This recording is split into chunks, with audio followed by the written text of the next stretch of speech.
Bonjour à toutes et à tous, bienvenue dans ce nouveau podcast proposé par Hamelin Info, le média de la lutte contre les parasites. Cette émission, elle, ne vous inquiétez pas, n'est absolument pas nuisible, au contraire.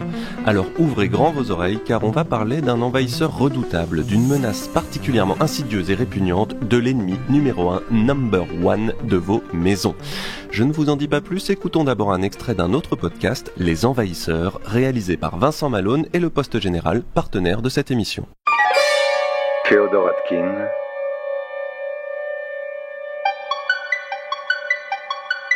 Les Envahisseurs.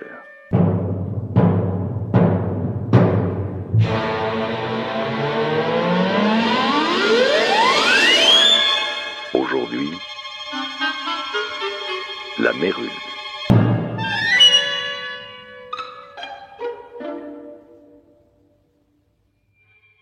Le 21 octobre 1805, le navire amiral de la flotte anglaise, celui du célèbre Horatio Vicomte Nelson, inflige une cinglante défaite à la marine française devant le cap de Trafalgar.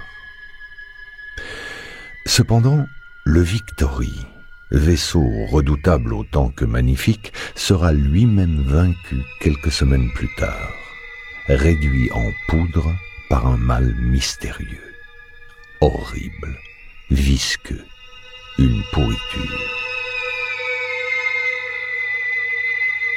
Ce monstre, terreur des marins venus de terres lointaines, a fini par débarquer sur les côtes françaises, puis à sortir des ports pour ramper vers nos habitations, nos foyers. C'est là, au cœur de notre espace vital, qu'aujourd'hui il nous menace, qu'il nous envahit.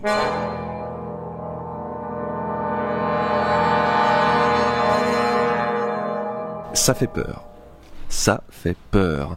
Pour ceux qui ne l'ont pas encore compris ou qui sont trop effrayés pour le réaliser, nous parlons de la mérule pleureuse ou Serpula lacrimans, un envahisseur fongiforme, lignivore, basidiomycète, bref, une vraie pourriture. Autour de la table, nous avons des experts pour nous aider à en parler. Mathias Boutin et Alexandre Fossier de l'entreprise Atcalis qui développe des solutions de préservation du bois. Bonjour messieurs. Bonjour. Bonjour. Édouard Aubria, le spécialiste dans le Grand Est de la lutte contre tous ceux qui attaquent nos maisons. Bonjour Édouard. Bonjour. Fabien Ruest, commercial pour l'entreprise Mabi qui propose également des solutions de préservation du bois. Bonjour. Bonjour. Et j'ajoute qu'en supplément de ce podcast, vous trouverez une interview de Bertrand Degène, auditeur technique pour le FCBA, qui nous parle notamment de la formation des professionnels de la mérule. Eh bien, si avec tout ça, on n'arrive pas à se débarrasser du champignon, on est mal barré.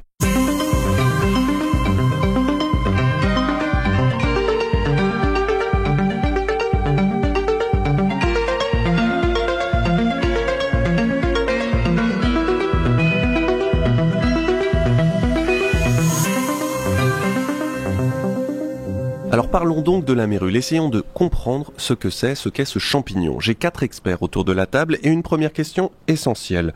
On dit une mérule ou un mérule? Et je pose la question à Édouard Aubria, qui est donc technicien expert en mérule dans l'Est de la France. A priori, Serpula est du féminin, donc on serait sur du féminin. Oui, moi je voudrais pas créer de polémique, mais c'est une mérule. D'accord, une mérule. Serpula lacrimans, mérule pleureuse. Pourquoi pleureuse, Édouard? Alors pleureuse, pourquoi? Parce que lorsqu'elle est en pleine activité, on va pouvoir distinguer ce qui pourrait s'apparenter à des larmes.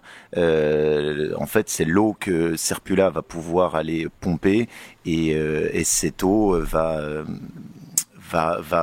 pouvoir sointer le long des cordonnées, le long des ifs, et ça peut ressembler un petit peu à des larmes. Pour ceux qui n'auraient jamais entendu parler de cet envahisseur redoutable, comment on peut expliquer rapidement ce qu'est la mérule? C'est d'abord un petit champignon. Alors c'est un champignon, tout à fait. C'est un champignon, donc il a besoin d'oxygène. Il a besoin de 4 éléments pour se développer. Le principal, c'est l'humidité. Il a besoin, pour pouvoir proliférer, de pénombre, de manque d'aération, et ensuite de cellulose qui est sa nourriture. Cellulose qu'on retrouve dans le bois. Majoritairement dans le bois, mais mérule va pouvoir s'attaquer à tout ce qui va posséder de la cellulose. Donc ça peut très bien être du tissu, ça peut être énormément de choses où on retrouve de la cellulose. Plutôt des tissus morts, Edouard. Alors du tissu mort, du bois. Du bois mis en œuvre, non ? Exactement. Ça veut dire qu'on la trouve pas dans les forêts. Cette espèce-là, je parle sous l'œil expert d'Edouard, mais non, cette espèce-là, on la retrouve pas en forêt. Ni en forêt, ni à l'extérieur. Serpula lacrimans, on ne va la retrouver qu'à l'intérieur des bâtis. C'est un champignon saprotrophe. Voilà, j'ai bien retrouvé ce terme. Saprotrophe, qu'est-ce que ça veut dire ? Ça veut dire que ça se nourrit donc des tissus morts. Voilà. D'accord, mais je suis un peu saprotrophe. Oui, Fabien ? Ce qu'il faut aussi, c'est qu'il faut les conditions pour qu'elle se développe. Et les conditions qu'on va avoir dans une cave, etc., il faut une température qui soit vraiment bien limitée avec, comme disait Edouard, des choses qui sont pas ventilées, qui sont confinées. Température limitée, ça veut dire si je chauffe à combien, je suis sûr qu'elle se développe pas ? Il faut qu'elle se développe à 18-20 degrés. Dessous, elle se développe pas ? Non. Moins. Edouard fait un petit sourire en mode ne t'inquiète pas, si, elle sait s'adapter. Alors oui, il lui faut une température entre 15 et 25 degrés pour pouvoir commencer, si je puis dire, pour avoir un début de mérule. C'est un peu la température à laquelle tout le monde chauffe sa maison, quoi, entre 15 et 25 degrés. C'est exactement ça. En revanche, une fois que le champignon a pu commencer son cycle, une température à 3 degrés va pas la stopper. Ça va la ralentir, mais ça va pas la stopper. Une température à 35 degrés ne va pas la stopper. Ça va la ralentir, mais ça ne va pas l'arrêter. C'est pas parce que on se dit il fait 5 degrés dans ma cave que j'aurai pas de mérule. Bien au contraire. Vous nous dites que la mérule, ça part des caves. C'est bien ça ? Moi, je dirais pas que ça part forcément des caves, puisque la mérule, comment elle arrive, elle fabrique des spores, et d'une spore qu'on retrouve. Alors des spores, on en retrouve évidemment partout dans l'air. Donc ça voyage dans l'air. Ça voyage dans l'air. C'est véhiculé par la pluie, c'est véhiculé par le vent, c'est véhiculé par les animaux. Et à un moment donné, effectivement, une spore va se retrouver à l'intérieur d'un bâti et va trouver des conditions favorables qui vont lui permettre de germer, et ça va commencer comme ça à se développer. Mais ça peut être quoi si c'est pas une cave, puisqu'il faut de l'obscurité ? Ça peut être même une pièce ? En fait, par exemple, un exemple, une grande maison, les parents, les enfants s'en vont, ils ferment les volets de la chambre, c'est confiné, il y a le radiateur qui fuit, c'est sujet au développement de la mérule. D'accord, ok. Il y a d'autres conditions qui sont propices ? La clé, c'est l'humidité. Ouais, c'est exactement ça. S'il n'y a pas d'eau, il n'y a pas de champignons. C'est pas valable pour mérule, c'est valable pour l'ensemble des champignons. Ça paraît être un lieu commun, mais ça ne l'est pas. Pas d'eau, pas de champignons. On parle de cave précédemment. Pourquoi ? Parce que dans une cave, on a déjà quasiment tout le temps 3 des 4 éléments dont a besoin mérule. La pénombre, le manque d'aération. Et une cave, si c'est une cave enterrée, va avoir un taux d'humidité plus élevé que le reste de l'habitation. Donc, on n'a plus qu'à ajouter un seul élément, qui est la cellulose, pour pouvoir avoir un potentiel départ de mérule. Ensuite, elle peut prendre ailleurs dans un bâti. Mais si on n'a pas de problème d'humidité, ailleurs dans le bâti, on ne va pas avoir de départ de mérule. Ça ne veut pas dire qu'elle ne va pas pouvoir aller s'y propager par la suite. Parce que une mérule de cave va très bien pouvoir repasser au rez-de-chaussée, puis au premier, si elle a toutes les conditions qu'il lui faut à la cave. Là, se propager, elle y arrivera. Mais c'est vrai qu'un départ, ça va plutôt être à la cave. Ok. On dit aussi donc qu'elle est lignivore. Ça veut dire qu'elle se nourrit du bois, si j'ai bien compris. Est-ce qu'une maison construite avec un certain type de bois sera anti-mérule, ou est-ce que là, quel que soit le bois, on est dedans? Alors moi j'ai ma réponse, après on n'aura peut-être pas tous la même. T'as aucun type de bois qui va pouvoir la stopper. C'est simplement suivant la densité du bois, elle va pas mettre le même temps. Si on est sur un bois type sapin épicéa, qui est relativement tendre, voire très tendre, elle va aller très vite. Si tu lui mets quelque chose très dense, on peut aller à l'extrême, on peut aller sur du teck, sur de l'ébène, elle y arrivera. Contrairement à un insecte, elle vient pas forer, elle vient découper avec ses enzymes. Donc, elle mettra beaucoup plus de temps, mais elle y arrivera. Et j'ajouterai une précision, le bois est décomposé avec 2 parties, il y a la partie obieuse et il y a la partie le bois de cœur. Toutes les parties obieuses, de quelque essence que ce soit, sera sensiblement de la même manière pour le coup. Le bois de cœur, c'est effectivement là où la densité rentre en ligne de compte, et effectivement là on aura des différences entre un chêne ou entre un résineux type épicéa ou sapin. Donc question naïve, si j'ai une maison où il y a 0 bois, je suis tranquille? T'as de la cellulose dans ta maison? Dans la cellulose, on la retrouve où dans une maison? Tu vas pouvoir la retrouver dans les huisseries, dans les fenêtres. Alors tu vas me dire, mais je peux avoir des fenêtres en PVC. D'accord. Tu vas avoir des portes. Tu vas avoir des plinthes. Tu vas avoir des habits. Tu vas avoir des pneus de vélo. Tiens, ça c'est le grand classique. Pourquoi? Dans une cave, elle va prendre sur des pneus de vélo. Toi, tu as vu des... Bon, je les tutoie parce que c'est c'est mes experts mérules. Tu as vu des mérules sur les pneus de vélo? Oui. Ok, donc j'ai un vélo dans ma cave, ça peut être nourriture à mérules. Si elle a que ça, oui, ça peut. D'accord. Ça peut être le carton de ton vin, ça peut être bouchons. les étiquettes de ton vin, le bouchon de ton vin, ça c'est un grand classique. D'accord, donc cave à vin, cave à mérules. Faut nous appeler. Ok. Qu'est-ce qui en fait un champignon? Parce qu'il y a d'autres champignons dans une maison. Qu'est-ce qui en fait un champignon si redoutable? Si on devait donner quelques éléments qui en font vraiment un champignon redoutable, qu'est-ce qu'elle a de si vorace, qu'est-ce qu'elle a de si particulier, cette mérule? Fabien? Déjà, les spores, c'est 1 milliard de spores. Une mérule peut envoyer 1 milliard de spores dans l'air, donc avec une petite chance qu'il y en ait un qui se retrouve chez moi. Alors si tu veux aller sur les spores, c'est pas un petit peu de chance, il y en a chez toi. Il y en a autour de nous, ici dans le studio. Il y en a dans le taxi que tu vas utiliser pour retourner. Chez toi, il y en a dans le TGV que je vais reprendre tout à l'heure. Il y en a partout. Naturellement, on a en moyenne 3 spores de mérule par mètre cube d'air. Mais les spores, c'est pas très grave si tu n'as pas les conditions favorables. On a dit précédemment, pas d'eau, pas de champignons. Si j'ai pas les conditions favorables, 1 milliard de spores, c'est pas grave sur 1 mètre carré. C'est des choses qu'on voit. C'est vraiment les conditions à la germination de ces spores qui vont être embêtantes. Si je repars sur la question initiale, parce que je peux me perdre, la grande différence avec les autres types de champignons lignivores et mérule, c'est que mérule vit dans les maçonneries. Ce qu'il faut bien comprendre, c'est que le bois, la cellulose, c'est son garde-manger, c'est sa nourriture. En revanche, sa maison, là où il vit, c'est dans les murs. Et là où il se propage, c'est dans les murs. Donc, les autres champignons, j'ai envie de te dire, tu les prends, tu les enlèves, t'enlèves le bois pourri, et puis t'es tranquille, tu passes à autre chose. La mérule, tu passes pas à autre chose. Mérule, il va falloir aller la tuer dans sa maison. Et c'est ça qui la rend redoutable. C'est le premier point. Le deuxième point, c'est que elle va se balader dans cette maison. Et dans ces maçonneries, elle va pouvoir monter, descendre, aller à gauche, aller à droite, aller chez le voisin, si c'est une maison mitoyenne. Elle est intelligente et elle va essayer, comme tout organisme vivant, de survivre. Donc il faut essayer de penser comme elle et bien l'encercler pour pouvoir l'éliminer. Parce qu'elle n'est pas facile à éliminer, étant donné qu'elle est dans les maçonneries. Alexandre, toi qui es en contact aussi avec les clients, si on va à la fin de l'histoire, est-ce qu'on voit des personnes dont la maison est juste plus habitable et complètement détruite par la mérule? Au Canada, Edouard, qui travaille avec le Canada maintenant, m'a expliqué que y a des maisons qu'on brûle ou qu'on bulldozer à cause de la mérule. En France, c'est aussi ce qui peut arriver?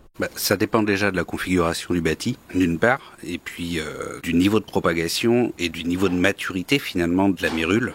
À savoir si elle a commencé à libérer des spores ou pas, et si elle est prise dès le début, c'est encore tout à fait gérable. Mais est-ce qu'il y a des gens qui se rendent compte qu'il y a une mérule alors que c'est déjà trop tard? Alors là, je vais peut-être laisser plutôt Edouard répondre sur là-dessus. Traiter une mérule, on y arrive toujours. Après, c'est est-ce que ça vaut le coup? Donc ça va plutôt être de se dire combien coûte le foncier là où j'habite. Ici, à Paris, à Pantin, là où on est, je pense que de toute façon, il faudra toujours mieux traiter quand on connaît le prix du foncier. Au fin fond de mes Vosges, c'est pas toujours le cas. C'est pas toujours le cas. Donc là, il faut se poser la question, combien ça coûte de traiter? Sachant qu'on a une incertitude parce que on sait où on commence quand on attaque un traitement de champignons, mais on ne sait pas jusqu'où on va aller. Parce que, pour rebondir sur la question précédente, qu'est-ce qu'elle a de pernicieux par rapport à d'autres? C'est que, tant qu'on n'attaque pas les travaux de démolition, on ne sait pas jusqu'où va le champignon. C'est assez paradoxal, mais on doit être une des seules professions dans le bâtiment à faire des devis estimatifs. C'est-à-dire que on sait où on commence, on connaît les étapes à mettre en œuvre, mais est-ce que je vais avoir 10 mètres carrés comme je l'ai prévu parce que j'ai l'expérience et je sais qu'elle peut être à peu près par là, ou est-ce que je vais avoir 100 mètres carrés? C'est ce qui m'est arrivé typiquement hier chez un client où on était parti sur à peu près 15 mètres carrés à traiter.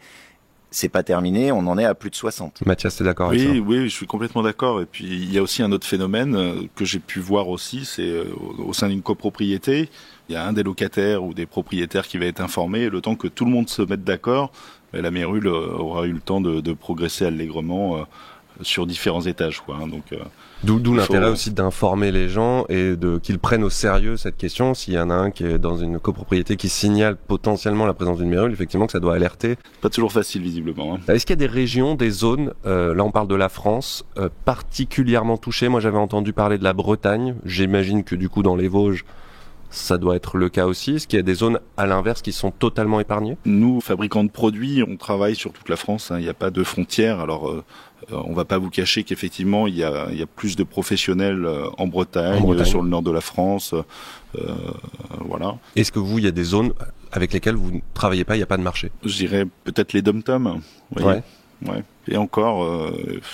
le sud-est en général. Oui, le sud-est, mais on est sollicité quand même. Hein, alors c'est plus du cas par cas, hein, mais on a parlé de la Bretagne. Est-ce qu'il y a d'autres zones particulièrement sensibles? Si j'achète une maison dans un endroit, là, je dois avoir un espèce de radar mérule. Édouard? Alors, tout ce qui est littoral, de la Vendée jusqu'à la frontière belge, on est quand même très impacté.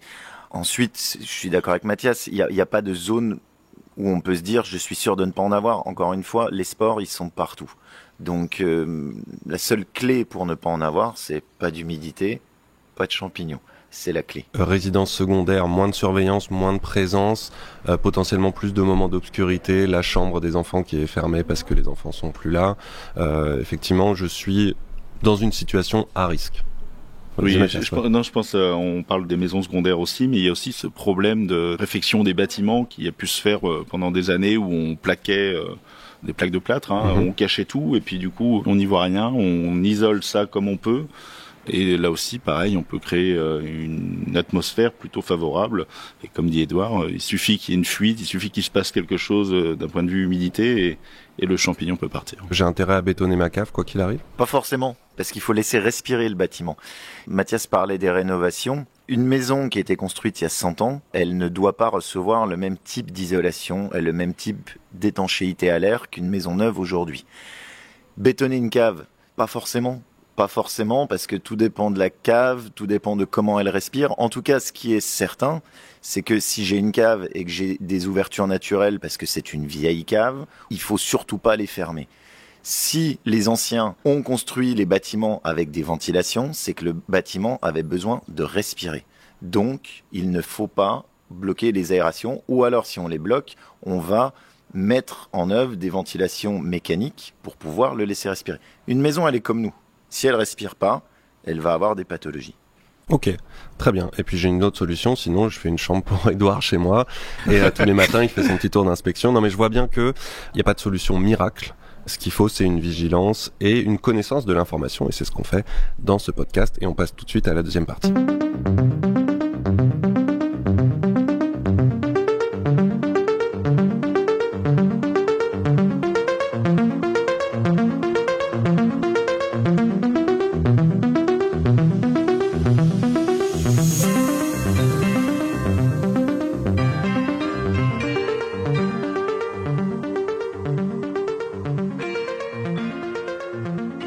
Donc, on a un peu parlé de ce qu'est la mérule, des risques, des conséquences aussi de manière large. Maintenant, j'aimerais qu'on parle du diagnostic. J'ai une maison, j'écoute ce podcast, je suis très inquiet, vous m'inquiétez beaucoup.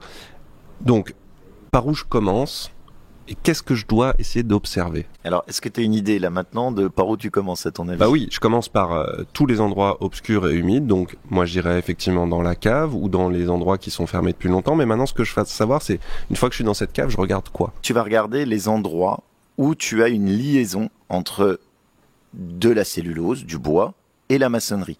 On l'a dit précédemment, mérule vit dans les murs.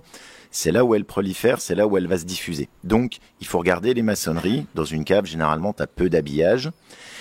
Comme l'a dit Mathias, si tu as des plaquages, notamment tout ce qui va être le magnifique lambris des années 80, tu vas regarder s'il n'y a pas une certaine déformation. Mérule est un champignon, et c'était bien expliqué dans le podcast, qui va visuellement rendre ce qui est extérieur toujours beau, et en dessous, on n'a plus de résistance. En revanche, il y a quand même un indice, c'est qu'on va avoir un bombé concave du bois. Donc tout ce qui va être lambris, s'il existe dans une cave, on va le regarder. Ensuite, plus on va monter dans le bâti, plus on va regarder tout ce qui est liaison bois-maçonnerie. Donc les plinthes, les encadrements de portes, les linteaux de fenêtres, pour voir si on n'a pas une déformation, si on n'a pas un affaissement. Et puis, s'assurer qu'on n'ait pas eu des problèmes d'humidité. Un radiateur qui aura fui, une baignoire qui aura fui. Si on a un endroit où on a une trace d'eau, il va falloir avoir une attention un peu plus particulière. Oui, Mathias. Je voulais juste poser une question à Édouard, mais en général, quand on te sollicite, c'est qu'on a vu quelque chose. Alors, ou vu, ou éventuellement senti. Oui, c'est ce que j'allais dire. Il y a aussi une odeur. Hein. Quand elle est en fructification et quand elle est vraiment en pleine agressivité, oui, il y a vraiment une odeur, ça sent le sous-bois au mois de septembre. Okay. On a vraiment cette odeur d'humus.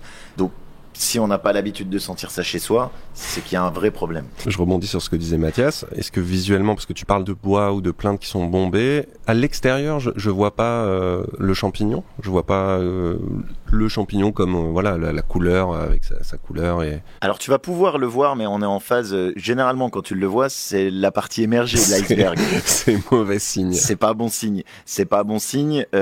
Cette couleur jaune, orangée. Qu'elle va prendre, c'est justement parce qu'elle va subir un stress. Généralement, quand tu la vois, c'est que la pauvre bête subit un stress. Alors le stress, c'est plein de choses. Ça va être la perte ou l'excès d'humidité. Ça va être parce qu'on l'a dérangé, parce qu'il y a une activité humaine qui fait des travaux à côté. Ça va être un stress pour cette pauvre petite bête. Et là, à ce moment-là, comme tout organisme vivant, elle va essayer de se reproduire. Donc elle va ressortir. Et là, elle va passer potentiellement en fructification. Mais il n'y a pas un délai. C'est-à-dire qu'une mérule peut rester sous sa forme végétative pendant 1 an, 2 ans, 3 ans, 5 ans, 10 ans, sans passer en fructification. Ou elle peut passer en fructification au bout d'une semaine. Parce qu'elle subit tout de suite son stress. Est-ce qu'on la confond parfois ou souvent avec quelque chose d'autre ? Ouais, tu fais oui de la tête, Alexandre ? Oui, souvent avec le coniophore des caves. Le coniophore icave ? Des caves. Des caves. Coniophore des caves qui est assez ressemblant à la mérule. Et c'est vrai qu'aujourd'hui, on parlait du podcast tout à l'heure, les envahisseurs, ça apporte une sorte d'angoisse finalement à certains propriétaires de maisons qui, au moindre champignon, à la moindre trace, pensent que c'est la mérule. Et il y a d'autres particuliers qui pensent qu'ils vont la traiter eux-mêmes. Oui, alors qu'en général, on fait appel à un professionnel. Et le coniophore des caves, c'est ça ? Oui. Lui, il est pas trop dangereux ? Il est moins dangereux, mais pour rebondir sur ce que dit Alexandre, dans le bâti aujourd'hui en France, uniquement en France, il y a plus de 250 espèces de champignons qui ont été répertoriées. C'est un gars rassurant. Non mais alors, pas. Là tu vas voir, ça va être rassurant. Sur ces 250 espèces de champignons qui ont été répertoriées, on en a, allez, on va vulgariser, 240 qui posent pas de problème, tu le prends, tu l'enlèves, tu vas le foutre à la poubelle. T'en as 5 qui sont moyennement embêtants, faut mettre un petit peu de produit, mais c'est gentil. T'en as 4, dont le coniophore, qui mérite un traitement, on va dire, un petit peu plus poussé, et tu as mérule. Donc, t'as quand même 240 chances sur 250 de pas avoir de problème. Donc ça va, ça se passe plutôt bien. Et mérule n'est pas le plus répandu. Moi, de ce que je vois tous les jours, celui qu'on voit le plus, alors c'est ni mérule ni coniophora. C'est un champignon qui s'appelle le Donkyoporia expansa, que moi j'appelle champignon des salles de bain, qui est tout aussi destructeur pour le bois, mais qui ne nécessite pas de traitement à proprement dit. Donc ce qui est important pour les auditeurs, c'est de se dire, j'ai un champignon, ok, c'est pas forcément mérule, et j'appelle un spécialiste pour pouvoir le faire analyser. Ok, j'aime bien parce que tu dis mérule, même pas le ou la mérule, c'est mérule, quoi. C'est l'ennemi. Donc vous êtes tous des professionnels, hein. Tous des professionnels qu'on a fait venir parce qu'on connaît la qualité de votre travail. On sait que vous êtes experts dans le domaine. J'aimerais que vous me disiez quels sont les mauvais réflexes qu'ont les gens avant d'appeler les professionnels. Alors t'en as un typique, et non seulement c'est pas bon, mais c'est contre-productif au possible, c'est de mettre de l'eau de javel. Parce que on se dit, champignons, moisissures, je vais mettre de l'eau de javel. Ce qu'il faut imaginer, c'est que l'eau de javel sur une mérule, c'est un petit peu de l'essence sur un feu pour l'éteindre. On est exactement sur la même chose. C'est-à-dire que visuellement, pendant une semaine, on va plus rien voir, sauf qu'elle est en train de prendre l'eau de javel et de s'en servir comme d'un carburant. Ça, c'est vraiment la chose à ne pas faire. C'est de l'eau de javel, et je dirais, quel que soit le produit, parce que le produit de chez Adcalis qui est mal mis en œuvre, il est contre-productif aussi. Mais est-ce que je peux l'acheter, moi, le produit de chez Adcalis directement, justement, est-ce que vous revendez à des particuliers? Non, parce qu'on l'entend quand même ici, c'est une affaire de professionnels. Les produits contiennent des substances actives biocides pour tuer malgré tout du vivant. Et donc non, ce sont des produits uniquement destinés à usage professionnel. Donc moi, particulier, je peux pas appeler Adcalis et dire voilà, j'ai une mérule, je vais m'en occuper. Non, et ce d'autant plus depuis quelques années, et Alexandre pourra rebondir dessus, mais depuis quelques années, il y a un certificat professionnel qui s'appelle Certibiocide, voilà, qui vient valider les compétences des usagers et des utilisateurs du coup de produits. Oui, on en parlera dans la dernière partie de ce podcast, effectivement, comment se former, quels sont les outils et les formations, les diplômes à avoir aussi pour pouvoir utiliser les traitements. Du coup, je veux faire un diagnostic. Comment je fais? J'appelle qui? Et surtout, comment je fais pour être sûr d'appeler la bonne personne? Parce que dans ces domaines-là, et dans le domaine des nuisibles en général, il y a encore beaucoup de choses à mettre en place pour écrémer ce qui tient du vrai professionnel de la personne qui en fait n'est pas vraiment formée pour m'aider. Alors comment je fais? Il y a plusieurs canaux possibles et il y en a pas un qui est clairement identifié, qui est simple. À mon sens, le plus sûr pour un particulier ou un professionnel qui veut savoir s'il est face à mérule ou non, c'est de passer par le FCBA et la certification A+, ou la certification E+. Alors A+, c'est pour applicateurs, E+, ce sont pour les experts. Une société comme la mienne, je vais pas forcément faire un diagnostic, mais je sais identifier les personnes qui sont à même. Notamment dans le cadre de vente où c'est quand même très compliqué pour une entreprise d'être jugé partie. Des experts, il en existe partout en France, il y en a qui se déplacent sur toute la France, alors c'est un coût, mais pour être certain qu'on est face à une mérule, ou un coniophora, ou un donkioporia, moi, en le voyant, et moi qui en vois 3 à 4 par jour tous les jours, je ne suis pas capable de le dire à 100%. Je prends forcément un échantillon que j'envoie dans un laboratoire indépendant. Un laboratoire d'expertise, du coup. Exactement. Oui, Mathieu. Oui, je pense à ça. C'est vrai qu'on a, nous, dans le flot de tous nos clients, on a des entreprises certifiées A+, ou Calibat sur ce sujet-là, Mérule. Ils nous appellent parfois. Et le conseil qu'on leur donne, c'est toujours se tourner vers un laboratoire.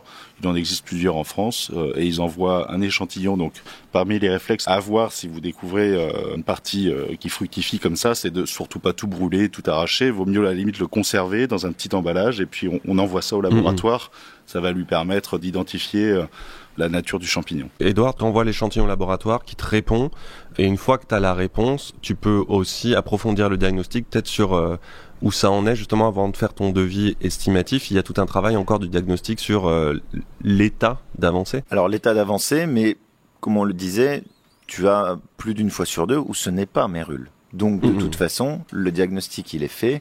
Tu rassures le client en lui disant écoutez, vous avez ou vous avez eu à un moment donné un problème d'humidité, réglez ce problème d'humidité et puis le champignon, lui, ou il va mourir de sa belle mort ou vous l'enlevez et vous serez pas embêté.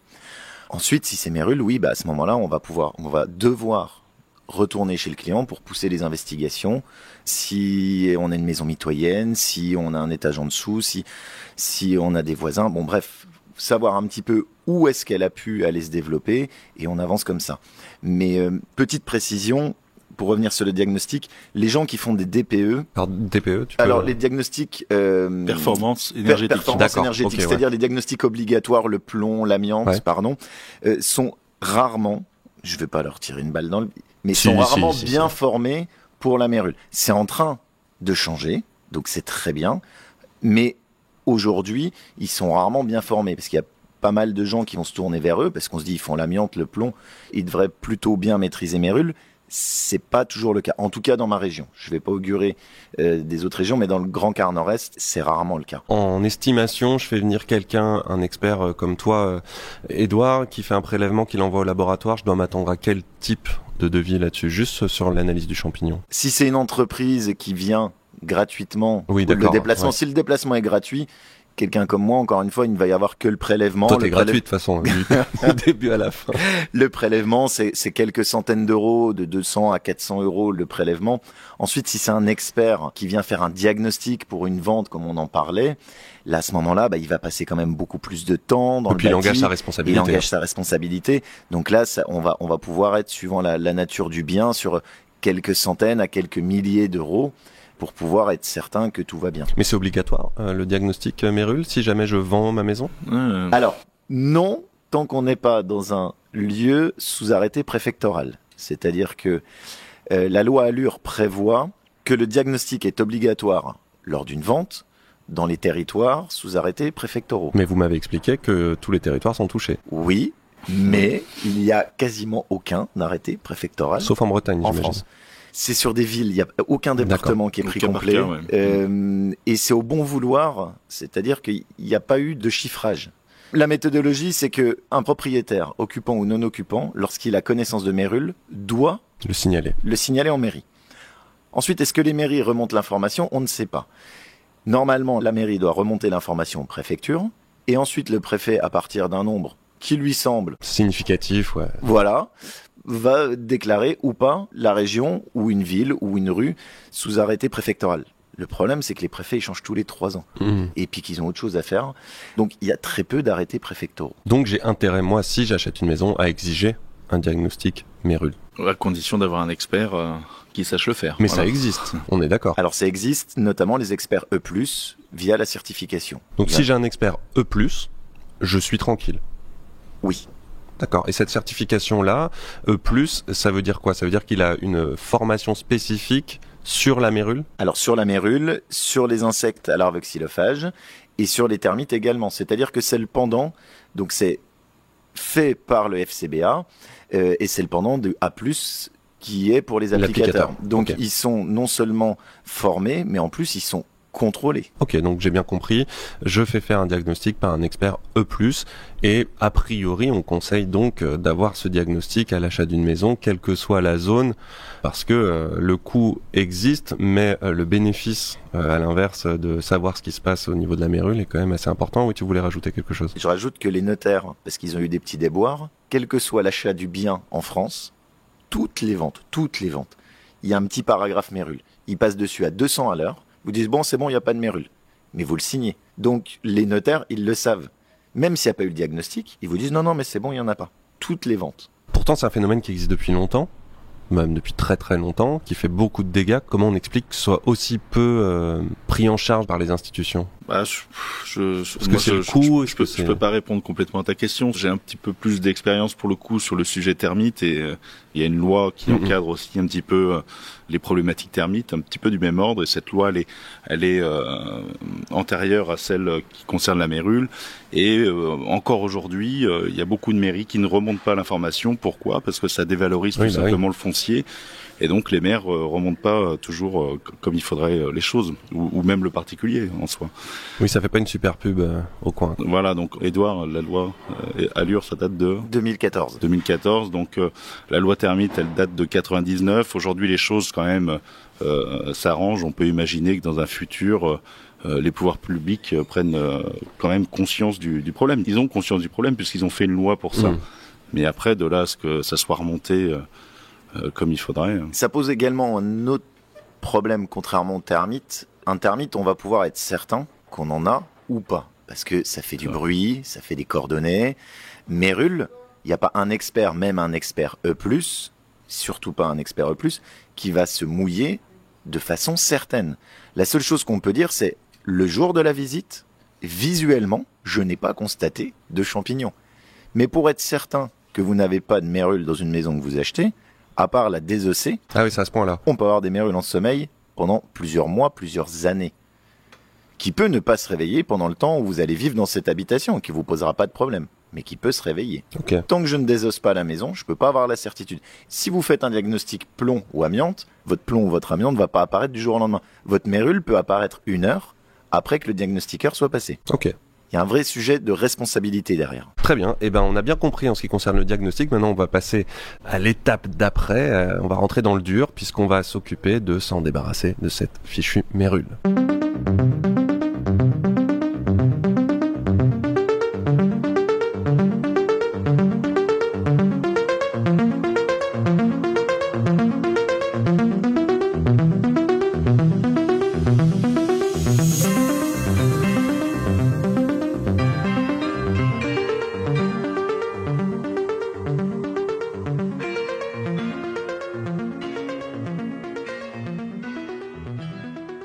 Troisième partie du coup de ce podcast, cette dernière partie, la partie sans doute qui va le plus vous intéresser, quoique il s'agit de chasser la mérule. Donc là, mauvaise nouvelle, j'ai une mérule chez moi. Je commence par faire quoi ? Je vais chercher une entreprise qui est certifiée. Alors, ou A+, ou Calibat. C'est des bonnes entreprises aussi. Moi, j'ai les deux, donc je vais pas dire le contraire. Donc, c'est deux certifications différentes. C'est deux certifications différentes. Pour être tout à fait honnête, c'est un petit peu plus compliqué d'obtenir la certification A+, parce que il y a plus d'exigences, il y a plus de contrôle surtout.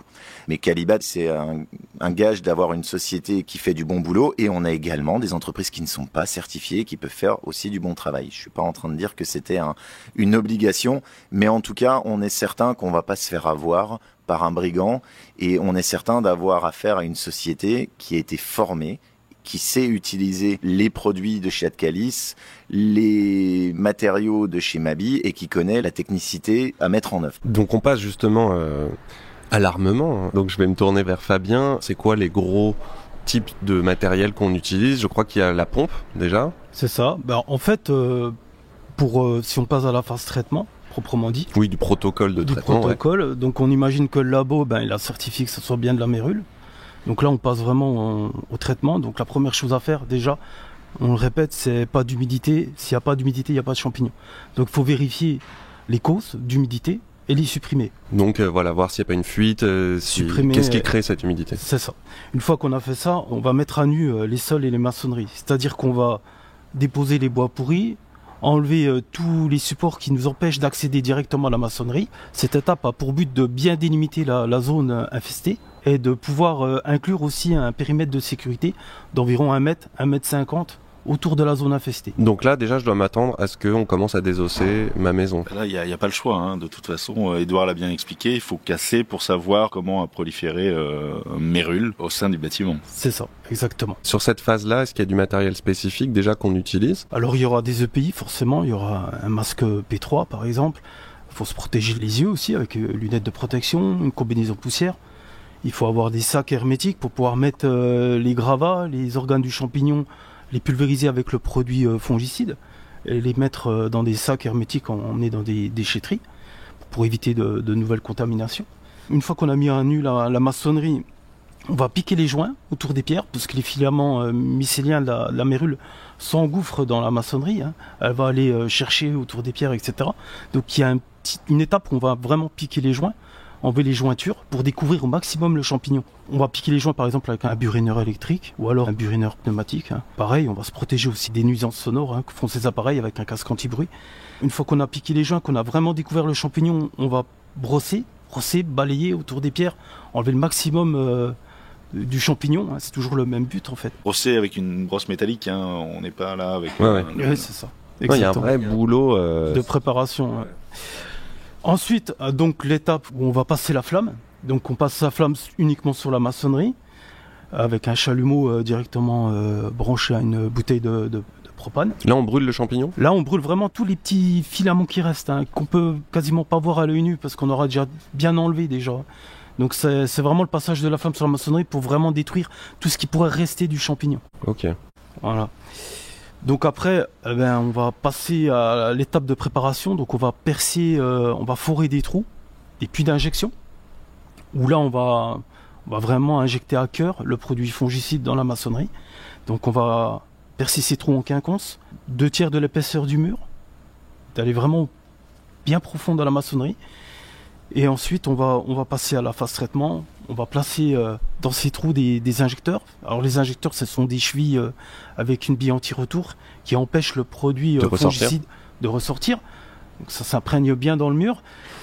Et on va pulvériser l'ensemble de la surface infestée, toujours en respectant ces 1 mètre, 1,50 m de zone de sécurité. D'accord, ça a l'air d'être un gros chantier quand même. Bon, j'ai bien compris que ça dépendait de l'étendue des dégâts, mais si on peut donner un peu une moyenne d'intervention, Édouard ? Un technicien va pouvoir faire 8 à 10 mètres carrés par jour de traitement.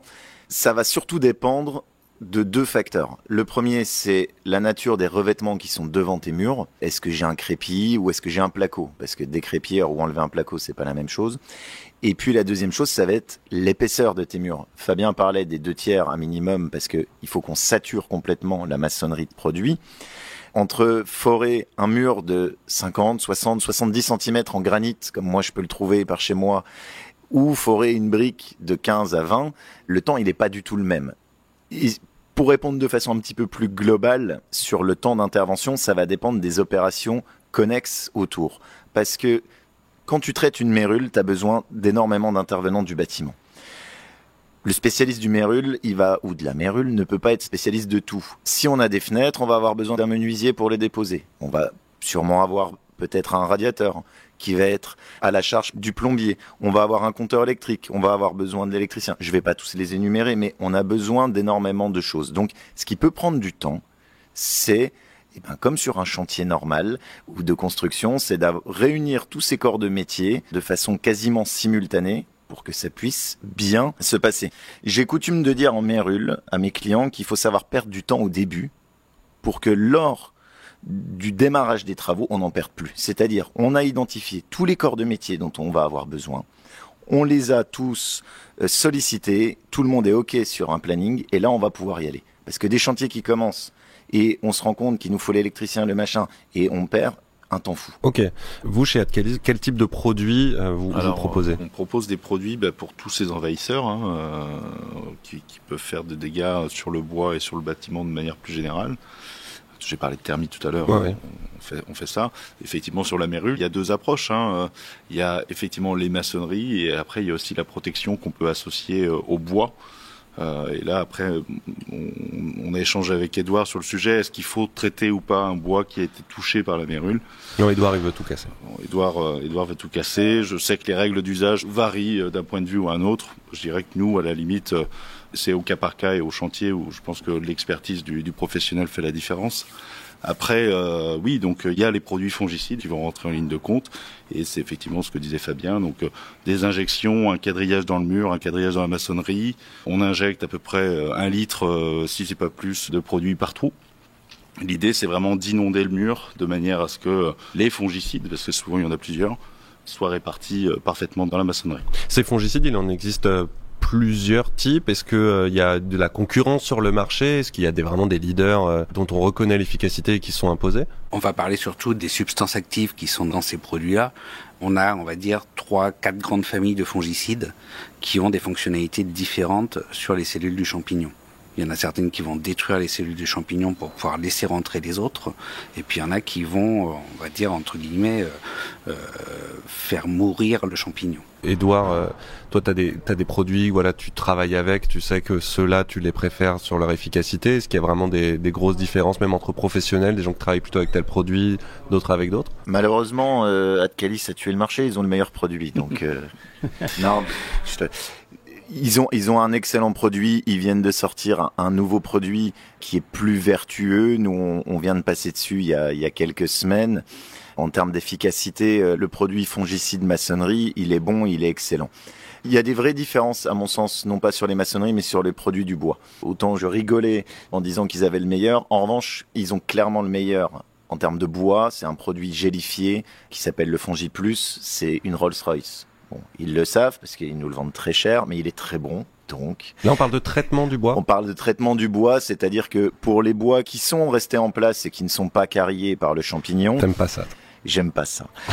On peut leur apporter une protection supplémentaire parce que on sait qu'on aurait eu dispersion de spores, on sait qu'on a été dans une zone qui a été touchée par les champignons. Donc, moi j'aime pas prendre de risques, si on veut être ceinture, bretelles et parachute, eh ben c'est bien de pouvoir appliquer un traitement sur le bois. Ça peut même être bien d'appliquer, moi je le fais faire également sur les bois neufs qui sont remis en œuvre. Parce qu'un bois qui est traité en bain, il descend, il remonte et puis on dit qu'il est traité. Là, l'avantage vraiment avec le produit qu'ils ont en gel, c'est encore une fois, c'est vraiment une Rolls-Royce et c'est pas que moi, c'est mes techniciens sur le terrain qui le voient. On a une migration du produit dans le support qui est excellente et ça fait maintenant plus de 15 ans, plus de 10 ans, j'exagère, qu'on l'utilise. On n'a aucun retour. Ce produit bois est vraiment, à mon sens, au-dessus des autres. Tu voulais ajouter quelque chose? Oui, parce que tout à l'heure tu posais une question sur les molécules. Quelles sont les molécules? Alors il faut savoir que au niveau européen, on est régi par des aspects réglementaires et effectivement, les fongicides qu'on peut utiliser dans cette finalité-là doivent être enregistrés par des des industriels chimiquiers, je sais pas comment. Chimistes, on dit. Enfin, qui valident en fait l'autorisation. Des détenteurs de molécules, voilà. Et effectivement, sur le marché, la panoplie n'est pas non plus extrêmement étoffée. Donc, quel que soit le fabricant, on retrouvera souvent les mêmes molécules parce que d'une part, il n'y en a pas tant que ça de disponible, et d'autre part, on sait qu'elles sont toutes efficaces pour ce type d'utilisation. Après, effectivement, chez Adcalis, Édouard parlait d'un nouveau produit. Aujourd'hui, nous, ce qui nous interroge aussi, c'est comment réduire le plus possible l'usage de ces biocides, parce que ça reste des substances qui ont pour vocation à tuer du vivant malgré tout. Donc, effectivement, on travaille aujourd'hui beaucoup sur activateurs d'origine biosourcée qui vont avoir une efficacité de sorte à ce qu'on peut mieux formuler. C'est-à-dire que les molécules qu'on utilise usuellement, on va pouvoir en mettre moins grâce à ces suractivateurs végétaux. Suractivateurs d'origine biosourcés. Ok, on imagine que c'est plus Alors respectueux. On rentrera pas c'est plus respectueux, oui, parce que du coup, on arrive à faire chuter à efficacité équivalente, on arrive à faire chuter les proportions de fongicides traditionnels. D'accord. Fabien, tu voulais réagir sur cette question des fongicides Oui, sur les fongicides, ouais. Sur l'application, donc pour utiliser les produits Adcalis, fongicides dans la maçonnerie. Je voudrais juste revenir sur le type de pompe, parce qu'on trouve beaucoup de pompes sur le marché. Les pompes, elles servent à quoi précisément, ces pompes-là? C'est pour injecter le produit à cœur de la maçonnerie et des bois. Donc pour la maçonnerie, en fait, on va pas utiliser une pompe à haute pression, c'est-à-dire des pompes airless, ce type de pompe-là, qui envoie beaucoup de pression. On va utiliser une pompe basse pression. Il faut que ce soit lent avec un peu plus de débit. On vient pour imprégner et saturer le mur. D'accord. Là-dessus aussi, il y a beaucoup de types de matériel différents. Il y a une grosse concurrence sur le matériel. Est-ce que vous, par exemple, le Mabi, vous êtes installé sur le marché? Est-ce qu'il y a beaucoup d'autres acteurs? Alors, il y a des autres acteurs, oui, bien sûr. Nous, ça fait... on a 50 ans de recherche sur le matériel adapté pour ce genre de traitement. Donc, on fabrique les injecteurs, les pompes, pour vraiment adapter la meilleure pression pour le traitement, en fait. Et est-ce que, j'ai une question sur la place du secteur en France et par rapport au reste du monde ou de l'Europe. Est-ce qu'on est plutôt en pointe sur ces technologies-là par rapport au reste de l'Europe, par exemple? Alors on est à la pointe, c'est ce qui nous permet aussi d'avoir un marché export. C'est-à-dire qu'on a... Vous exportez on exporte il y a des pays comme ça l'Allemagne, beaucoup en Europe. Aux États-Unis, ils ont des autres matières de traitement qui sont un peu plus radicales, comme au Canada. C'est le même type de procédé, mais on essaye d'adapter, de montrer nos systèmes d'injection à l'extérieur. Et d'ailleurs, on essaye de rentrer sur le marché américain pour justement montrer ce matériel adapté au traitement et aux produits. Chez Adcalis, vous confirmez sur l'idée que la France, elle est quand même assez en pointe sur un marché-là? Oui, très clairement. C'est pareil, Mabi, 50 ans, Adcalis existe depuis 1964. Édouard parlait du FCBA aussi. FCBA, on peut peut-être expliquer rapidement. FCBA, forêt, cellulose, bois, ameublement. C'est quoi? C'est un organisme indépendant? C'est un organisme indépendant, centre technique, qui va dépendre du ministère de l'Agriculture. D'accord, donc qui va faire des recherches, qui va analyser, qui accompagne les professionnels sur toutes les problématiques de l'utilisation du bois dans la construction. Et toi, par exemple, Édouard, qui travaille maintenant un peu avec le Canada, t'es à l'international, tu vois la différence entre la manière dont on peut aborder le sujet en France et là-bas, l'idée qu'on soit un peu plus au fait de la lutte contre la mérule? Oui, clairement. En Amérique du Nord, ils sont pas du tout au fait de la technique que nous, on met en œuvre ici en France et plus globalement en Europe. Après, ils n'ont pas le même mode constructif non plus. Mais pour rebondir, oui, on est plutôt à la pointe en termes de matériel et de produits, ça c'est clair. Mabi, ils ont inventé les pompes, ils ont inventé les injecteurs. Ils sont toujours dans la recherche pour nous, en tant qu'applicateur, d'avoir des solutions, parce qu'on bute quelquefois sur certains écueils et ils sont en recherche pour améliorer les choses, comme Adcalis, où eux, ils sont en train de nous vendre du produit, mais nous, on a des clients, des consommateurs qui nous disent qu'est-ce qu'on peut avoir de plus vertueux. Et on remonte l'information et force est de constater que derrière, oui, ils font le job aussi pour aller dans cette tendance de fond d'avoir quelque chose de plus adapté. On a une planète à partager. Moi, j'ai des enfants qui sont en bas âge. J'ai pas envie de leur laisser du biocide partout. Oui, surtout que c'est une intervention dans la maison dans laquelle après on habite. Donc j'imagine effectivement que c'est des questionnements présents chez les clients. Mathias, tu voulais ajouter quelque chose? Oui, c'était par rapport effectivement au côté international, aux problématiques ailleurs qu'en France sur la mérule. Alors Alors moi, j'ai pas la chance d'être allé au Canada pour parler de ça, mais on voit, parce nous on travaille aussi beaucoup sur toute l'Europe, et en fait la mérule est une problématique qu'on retrouve partout, en Allemagne, en République tchèque, en Hongrie, au Portugal, et aujourd'hui, je dirais que la France est quand même à la pointe en termes de savoir-faire matériel, savoir-faire sur comment mettre en œuvre un traitement, et puis évidemment à la pointe en termes de fabrication de produits, bien sûr. Sur le terrain, justement, en termes de technique, là, vous avez décrit un protocole.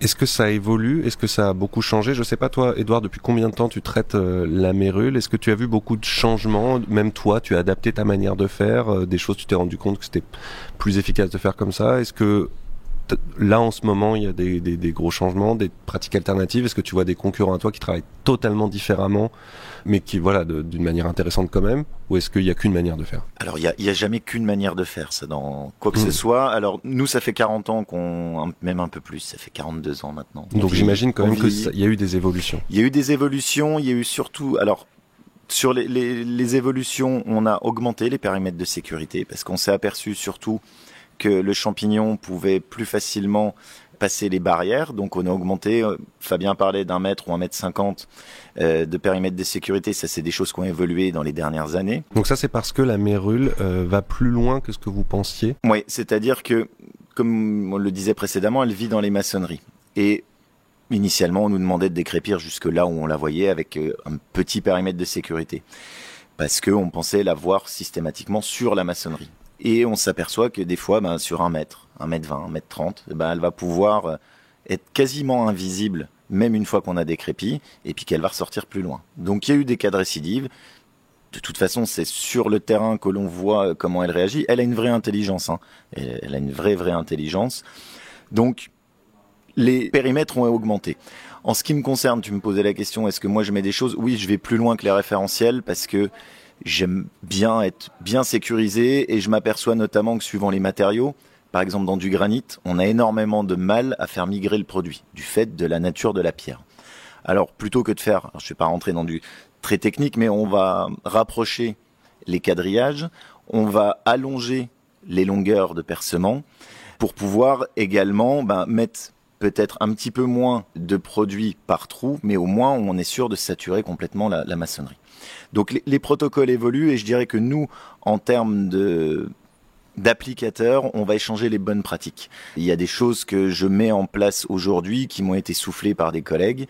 Je pense qu'il y en a peut-être aussi dans l'autre sens qui ont été faits, mais voilà, moi je fais un double brûlage par exemple. On va brûler les maçonneries avant de percer, et on va brûler les maçonneries après avoir percé. Parce que même si ça manque d'oxygène dans les trous, on va avoir quand même cette flamme qui va rentrer dans la maçonnerie, et on va s'assurer un meilleur brûlage. D'accord. Ça, c'est pour les techniques. Aujourd'hui, est-ce qu'il existe des techniques alternatives ou d'autres méthodologies ? En France, certifiées et validées, non. D'accord. En revanche, tu m'as demandé s'il n'y avait qu'une seule technique, je t'ai répondu non. Oui, il existe d'autres techniques qui ne sont pas validées en France, pour l'instant.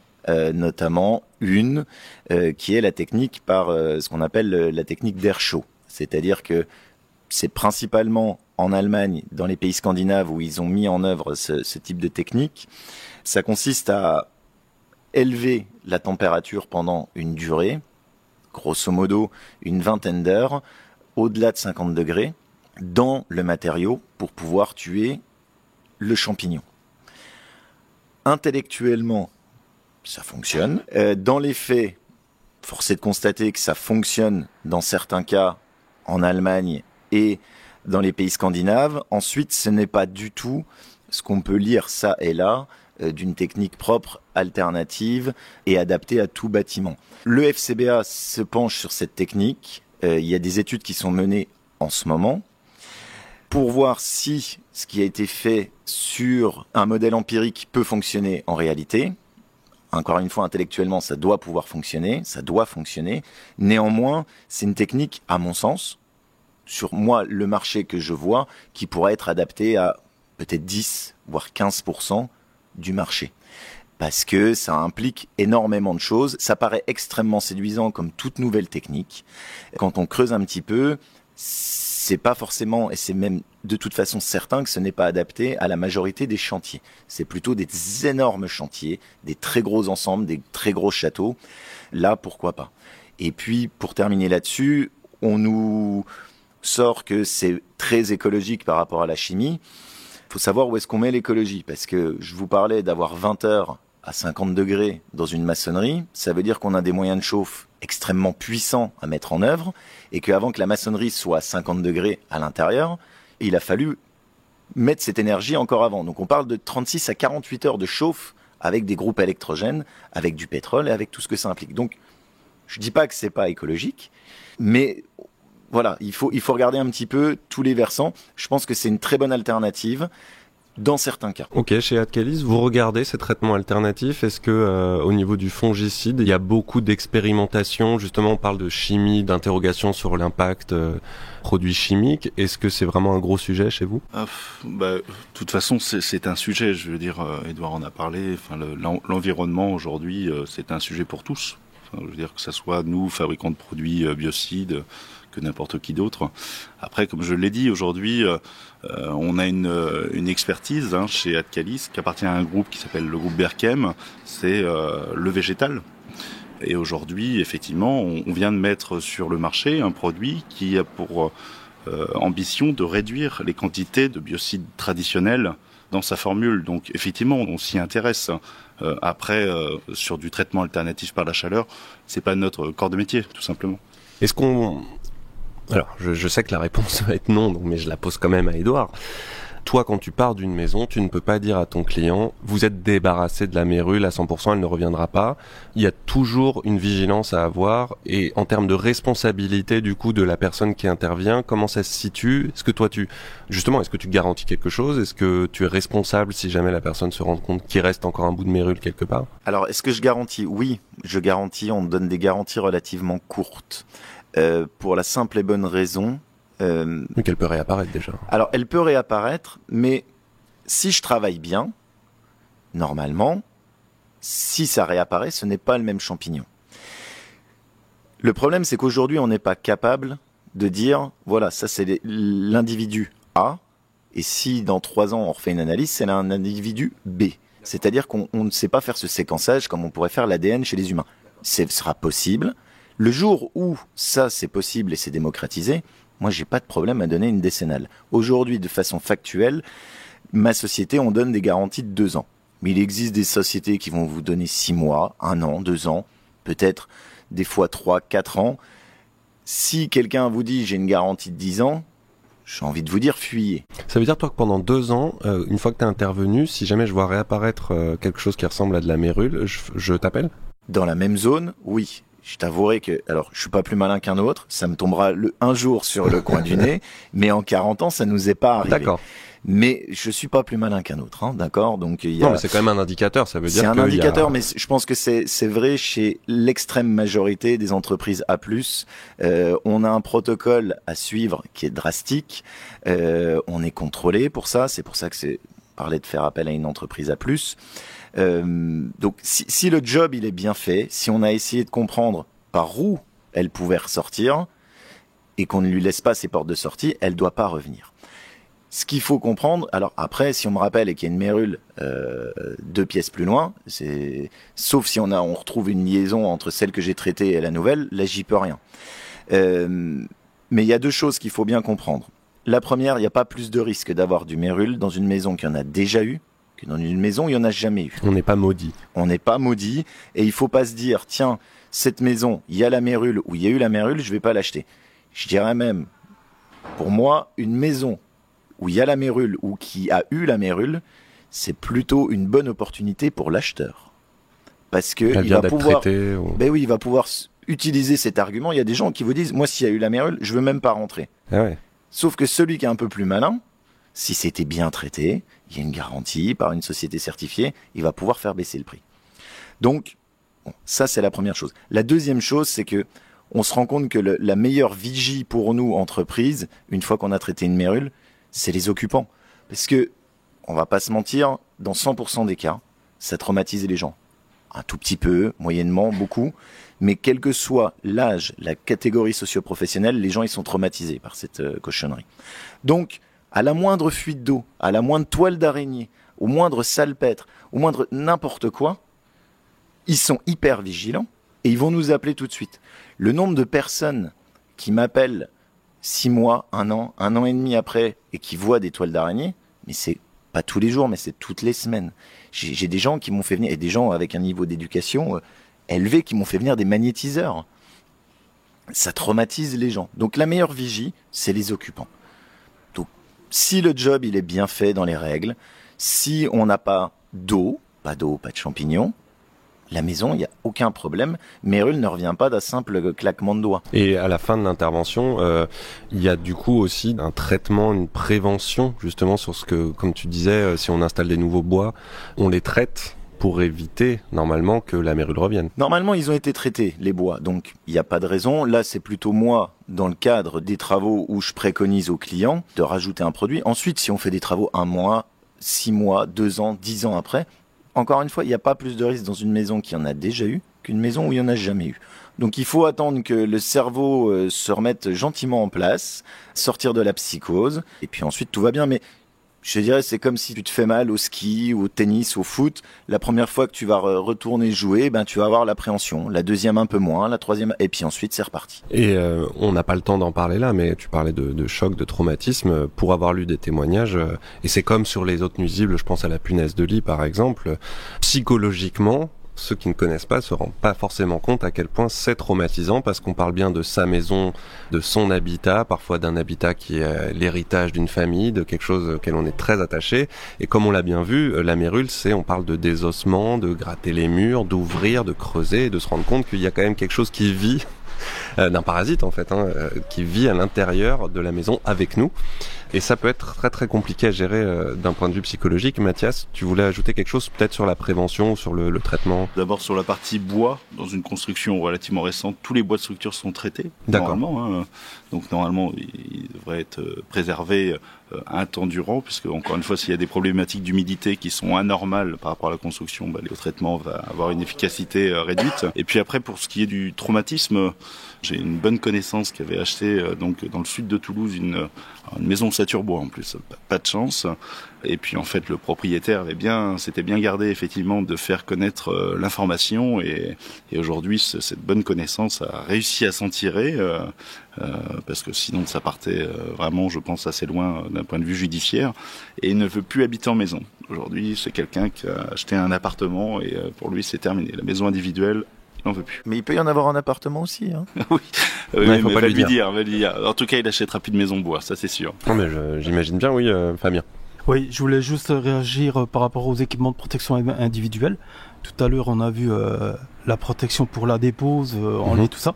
Mais il y a la phase traitement où là, on va utiliser des produits chimiques. Donc, il est important de protéger l'homme aussi. Donc, on va mettre des gants de protection chimique, des gants nitrile. On va mettre une combinaison enduite chimique et un masque intégral avec la cartouche filtrante qui filtre les particules chimiques. D'accord, d'ailleurs au niveau parce que là on va terminer en parlant du professionnel, de celui qui travaille dans ce secteur-là, j'imagine aussi que ça a beaucoup évolué en termes de protection des techniciens et des applicateurs. Est-ce que c'est dangereux? Alors, est-ce que c'est dangereux? Est-ce que tu fais très attention à ça en Oui, termes alors, de santé? moi évidemment. oui, je fais extrêmement attention. Après aujourd'hui, il n'y a aucune réglementation qui impose quoi que ce soit aux entreprises comme moi. C'est-à-dire que quelqu'un qui est pas certifié, alors moi en tant que certifié, la certification nous demande des choses, mais demain tu te dis tiens, je vais prendre ma petite camionnette et je vais faire traiter la mérule, t'as aucun souci, tu mets un site et tu vas pouvoir y aller, et tu peux y aller en tongs. Alors non, justement pas en tongs, on te demandera juste les chaussures de sécurité, mais tu peux y aller en short et en débardeur. Je ferme la parenthèse. Oui, extrêmement vigilant par rapport notamment au sport de champignons. Donc on va aspirer avant, et par rapport aux produits, parce que les techniciens ont une exposition quotidienne aux produits, d'une part quotidienne, et en plus moi j'ai la chance d'avoir des techniciens qui sont pas trop malheureux a priori et qui restent. Donc j'ai des gens qui sont chez moi depuis 20 ans. Donc c'est quotidien et c'est depuis 20 ans. Donc c'est important, oui, qu'ils aient une protection individuelle complète, parce que on parle des produits des sports, mais c'est des positions aussi qui sont pas évidentes, c'est un manque de lumière, enfin, en termes de contraintes, les techniciens, ils ont tout. Hein. Tu vas dans une cave, t'as du port de charge parce qu'il faut ramener les gravats, t'as du bruit parce que tu vas forer, tu vas avoir les vibrations, tu vas avoir... Bon, je vais pas tous les citer, mais à part Hyperbar et travail d'équipe, on a tout, nous, dans notre job. Donc oui, il faut être vigilant. Et puis également sur la formation. Mathias parlait du certibiocide. Les techniciens sont également formés. C'est-à-dire que en tant qu'applicateurs, ils doivent renouveler. On y est passé l'an dernier, tous les 5 ans, on doit faire une formation. Alors c'est pas 1 heure comme ça à lire un e-learning, hein. C'est 3 jours sur place avec un test à la fin. Donc, et pour tout le monde. Donc ça c'est important parce que c'est important qu'ils sachent ce qu'ils injectent et c'est important qu'ils connaissent. On fait des formations en interne aussi sur les spores et les champignons et les potentiels dangers du champignon. Maintenant, en termes de professionnels de ce secteur, vous me disiez chez Adcalis, et tu me disais, Mathias, que le marché, il est en expansion. Si on s'intéresse à ce domaine-là, qu'on veut éventuellement travailler dans le domaine de la lutte contre la mérule, c'est quelque chose qui se développe en quelques années, non ? Oui, c'est pas que moi et que Adcalis qui le perçoit, en fait. Edouard a parlé on a parlé à plusieurs reprises du FCBA, et aujourd'hui le FCBA enregistre les chantiers qui sont effectués chaque année, et c'est vrai que depuis une petite dizaine d'années, il constate une nette augmentation du nombre de chantiers réalisés. Voilà. Et nous, évidemment, on le perçoit aussi parce que les ventes de produits, effectivement, sont en augmentation depuis à peu près cette période-là. C'est significatif en termes d'augmentation ? Oui, ces dernières années, effectivement, c'est significatif. Ouais. Mais vraiment, on le ressent quand on discute avec nos clients partenaires, avec le FCBA, effectivement. Est-ce qu'il y a une prise de conscience ? Moi, je me souviens qu'il y a quelques années, un média, pour pas le citer, donc M6 avait fait une émission sur la mérule, et effectivement ça a généré beaucoup de discussions. Je pense que le particulier lui aussi avait entendu et vu du coup de quoi il retournait, et peut-être s'en est un petit peu plus préoccupé, donc il y a aussi peut-être ce phénomène d'information qui a joué dans l'augmentation des nombres de chantiers réalisés, probablement. Plus la loi Allure aussi, on a parlé de la loi, effectivement la réglementation a un petit peu bougé, elle est peut-être pas à la hauteur de ce qu'on pourrait en attendre aujourd'hui, mais effectivement tout ça font que aujourd'hui il y a plus de chantiers qui sont réalisés. Et en termes de techniciens, il y a du boulot ? Oui, il y a de plus en plus de cas de mérule, donc oui, il y a du boulot. Après, si on parle en termes d'opportunités, de toute façon, il y a toujours de la place pour les bons et la concurrence, elle est bonne. Donc ça, c'est s'il y a des gens que ça intéresse, qui se rapprochent du FCBA, qui se forment et puis qui se lancent. Ce qu'il faut bien garder à l'esprit si quelqu'un veut se lancer, c'est que mérule, c'est pas il faut changer un toit, je vais changer le toit, je peux y aller la semaine prochaine. Il y a toute cette complexité.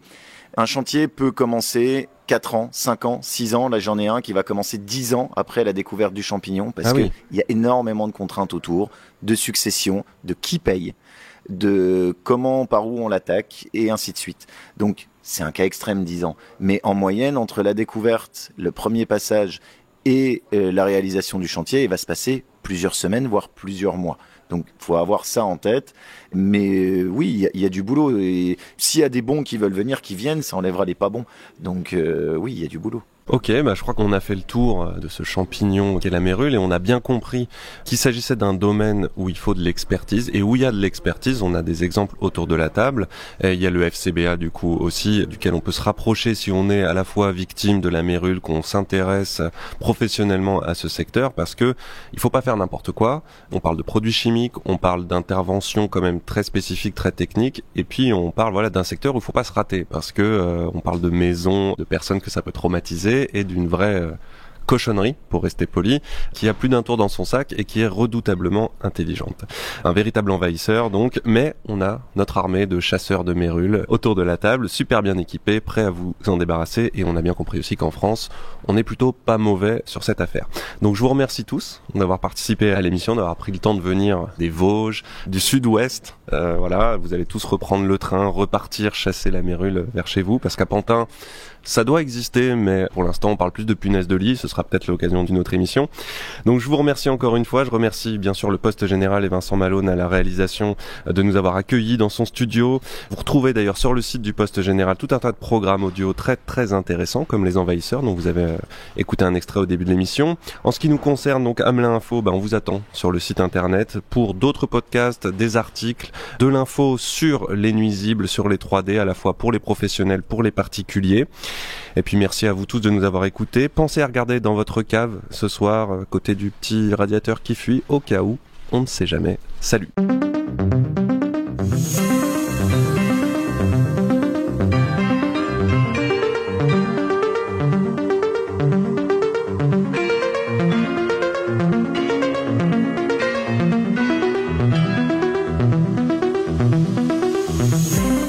Avec nous pour parler de la mérule, nous avons également Bertrand Degène qui travaille pour le FCBA.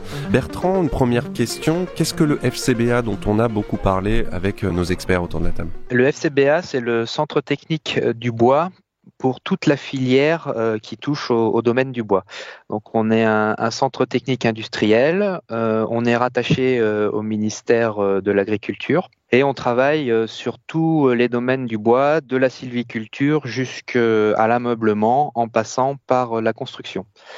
On a principalement 3 activités qui sont la recherche et le développement, le conseil, la certification et on a une 4e qui est la formation. Très bien. Vous êtes auditeur technique et vous vous occupez donc de la certification en ce qui concerne notamment tout le secteur de la lutte contre les fongivores ? Tout à fait. Donc le FCBA a créé une certification il y a maintenant plus de 60 ans pour la lutte contre les nuisibles dans le bâtiment. C'est une démarche qui est née des entreprises à l'époque pour se différencier sur le marché de toutes les pratiques qu'il pouvait y avoir. Mon rôle en tant qu'auditeur technique, c'est d'aller justement contrôler ces entreprises sur le terrain, donc à la fois leur partie chantier et aussi tout un cadre qu'elles ont monté sur le service qu'elles apportent aux clients. La mérule, c'est un des gros sujets dont vous vous occupez. Ça représente une très grosse activité de nos entreprises certifiées. On en a quand même 3 principales qui sont globalement équivalentes. Donc le champignon, les insectes à larves xylophages et le termite. Qu'est-ce qui est propre à la lutte contre la mérule ? À quoi vous faites attention lorsque vous auditez ? Qu'est-ce qui doit être le plus respecté ? C'est quoi les détails qui vous intéressent ? Ce qui nous intéresse, c'est que ce genre d'activité-là n'est pas du tout normé, n'est pas du tout apprise dans des écoles ou quoi que ce soit. Donc, ce ne sont que des pratiques terrain qui sont mises en œuvre. Et donc, tout le rôle du FCBA et avec les entreprises qui appartiennent à la marque, c'est d'avoir construit une rigueur d'approche, une vraie déontologie auprès du client et des aspects techniques efficaces. Et donc, c'est tout cet ensemble-là qui fait qu'on a une vraie réponse apportée à la problématique chez le client. En termes d'évolution des pratiques, j'ai bien compris en discutant avec nos invités autour de la table que les pratiques évoluaient un peu tout le temps, qu'il y avait des nouveaux produits.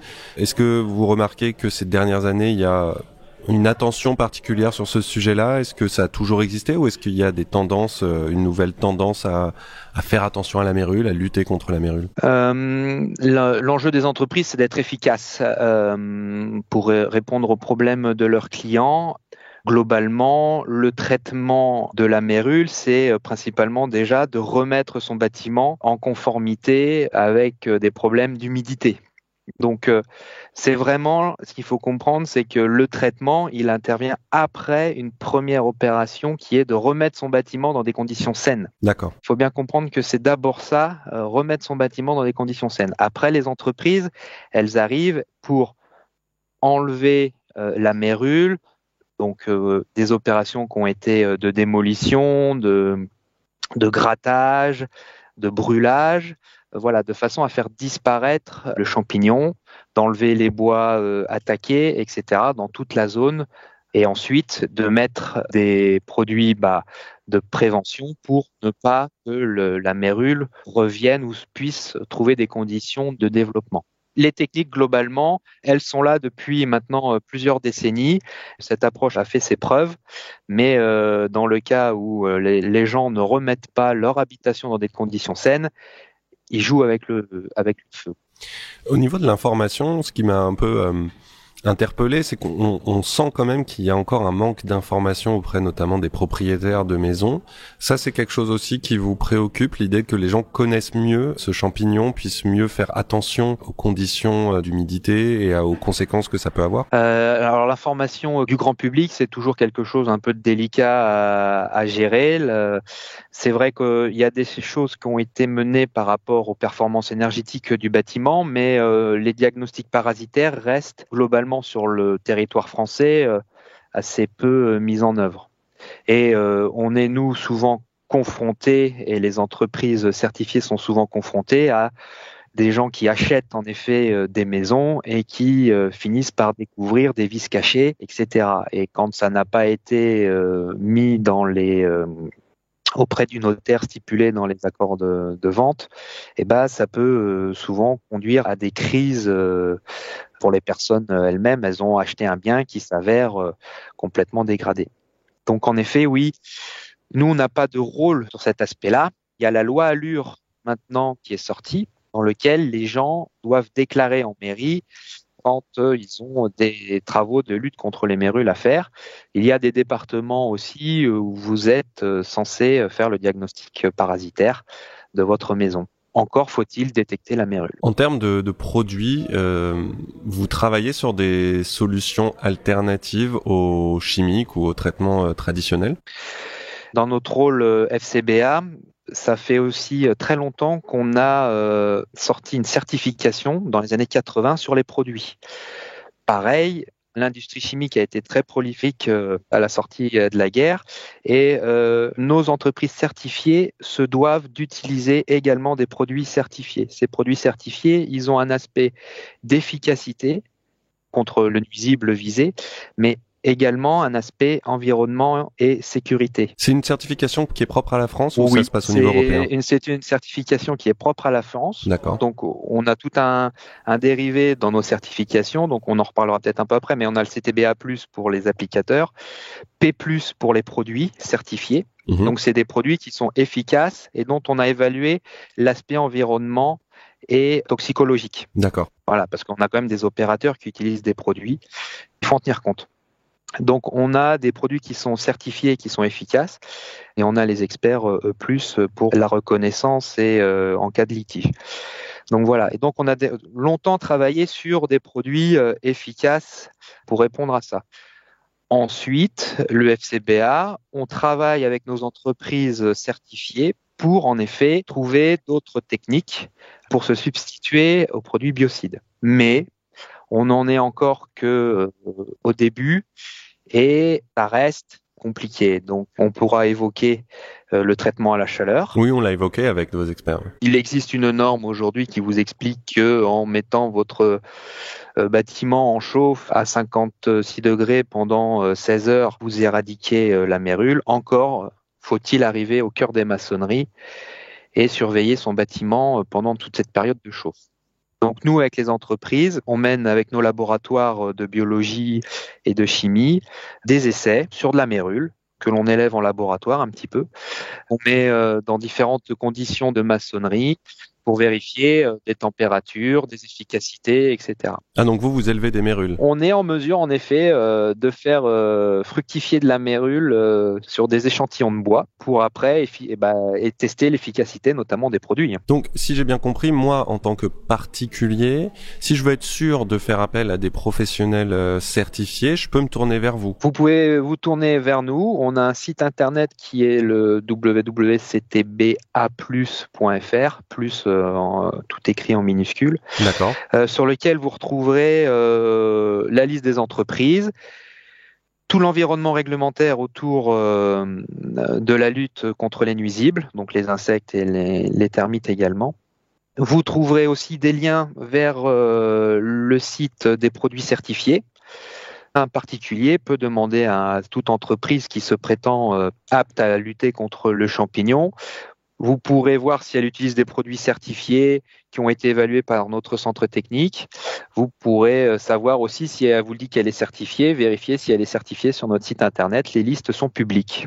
Donc si elle est certifiée, ça veut dire qu'elle est contrôlée par vous, dans ses pratiques, dans les produits, dans... Voilà, nous on vérifie à la fois les aspects techniques, mais les aspects déontologiques de l'entreprise. L'entreprise, elle a un devoir de vous dire, mon traitement, ce que je vois aujourd'hui, il est sur une telle zone, il est chiffré, il est détaillé, j'interviens ici. J'ai fait des analyses et je vous garantis que le champignon que je vois aujourd'hui, c'est bien de la mérule et je vous vends pas un traitement mérule pour un autre champignon. Voilà, on vérifie vraiment que l'entreprise a un vrai service client et puis nos entreprises ont également des engagements de réintervention envers les clients. Est-ce qu'il y a de plus en plus de mairies ou d'institutions, de régions qui prennent contact avec vous sur ce sujet-là ? On est aussi démarché pas uniquement par les particuliers mais par les collectivités qui ont à gérer beaucoup de bâtiments, plutôt anciens on va dire, régulièrement anciens, dans lesquels il y a des travaux de réhabilitation qui doivent être parfois menés et dans lesquels on peut trouver de la mérule. Et elle se tourne vers des certifications. C'est un vrai gage de garantie pour elle d'avoir des entreprises certifiées qui interviennent sur leur marché, qui sont souvent assez également conséquents. On est à la fois demandé par les prescripteurs des collectivités, et puis par le grand public, c'est vrai que on essaye de beaucoup communiquer donc sur notre site, sur des revues, avec nos entreprises certifiées. On a terminé l'émission en parlant de ceux qui voulaient éventuellement devenir professionnels ou qui étaient déjà professionnels et qui souhaitaient s'améliorer ou apprendre les bonnes pratiques. Vous êtes aussi un interlocuteur pour ces professionnels-là s'ils veulent justement se lancer dans le métier, vous former? Tout à fait, on est organisme de formation certifié Calliope. D'accord. Donc on a des certifications de professionnels dans lesquelles on va, pour la partie en tout cas champignons, on va vous montrer des attaques champignons, on a un laboratoire de biologie, on a des éprouvettes, on a plein de choses, donc on va vous apprendre à reconnaître les champignons, on va vous expliquer quel type de dégâts ils font sur le bois. Tous les champignons ne dégradent pas le bois de la même manière, par exemple, donc c'est un élément d'aide à la reconnaissance. Et puis on va vous expliquer comment intervenir et comment mettre en œuvre de bonnes pratiques pour le traitement. Si je veux me former, devenir technicien, expert pour chasser la mérule, ça me prend combien de temps et en combien de temps je peux exercer? Nos formations, elles vont se dérouler sur environ entre 3 et 5 jours, suivant le degré sur lequel vous voulez aller. D'accord. Il y a aussi toute une réglementation à l'usage des produits qui est important à prendre en compte. Donc ça déjà, c'est 3 jours de formation. Pour utiliser et mettre en œuvre des produits, il faut un certificat biocide. Ensuite, l'apprentissage des champignons, ce sera une partie théorique d'une bonne journée, plus quelques jours d'appréhension sur faire son devis, comment appréhender le chantier, comment le réaliser. Donc sur une grosse semaine, on est capable de se former. Après, la meilleure chose, ça reste des entreprises déjà certifiées qui maîtrisent depuis quelques années, des décennies, ces opérations sur lesquelles vous apprenez sur le tas. Comme je dis, c'est pas normé, il n'y a pas d'école. Voilà, c'est un métier de terrain qui s'apprend essentiellement sur le terrain. En tout cas, on l'a bien compris qu'on a intérêt, si on découvre une mérule, si on se pose des questions à ce sujet-là, de contacter directement donc le FCBA, dont on rappellera évidemment les coordonnées sur le site Hamelin Info. Merci beaucoup Bertrand Degène d'avoir répondu à nos questions. Merci. À bientôt. À bientôt. Au revoir.